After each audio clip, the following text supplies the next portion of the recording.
Baik, pertama mungkin dari sisi prosesnya ya. Ini adalah kedua kali saya mewakili Indika Energy sebagai holding company PT Kideko Jaya Agung. Itu di dalam proses sebagai kandidat proper emas ini gitu ya. Tahun lalu dan tahun ini gitu. Tahun ini saya sangat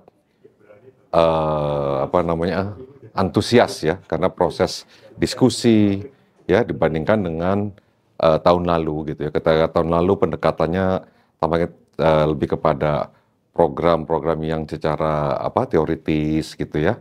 Sementara itu melalui FGD ini kita berusaha mencari sesuatu yang lebih applicable, yang bisa diimplementasikan gitu ya, apa yang kita lakukan dan bagaimana kita bisa sebagai satu kelompok, yaitu berempat perusahaan tadi itu melakukan hal-hal berkolaborasi yang sama, karena tujuannya pada akhirnya proper emas itu, dan ini masalah yang lingkungan hidup itu adalah bukan masalah satu ataupun dua orang saja, ataupun satu atau dua pihak saja, tetapi ini adalah masalah seluruh insan manusia gitu ya, sehingga semakin banyak stakeholders yang terlibat, semakin baik dan semakin besar dampaknya gitu. Nah, jadi dari sisi prosesnya sangat itu, dan dari sisi kolaborasi, saya rasa baik itu secara bisnis maupun secara dampaknya, kolaborasi baik sosial ya tadi ataupun secara lingkungan hidup, itu apa yang kami diskusikan itu sangat baik.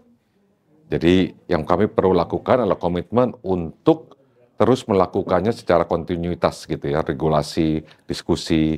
Jadi diskusi awal dari setelah pertemuan ini akan menjadi milestone penting untuk kolaborasi kami ini di kedepannya gitu. Karena kalau sudah 2 minggu, 3 minggu, 1 bulan dari sekarang, itu kadang kita sudah apalagi mau libur gitu ya.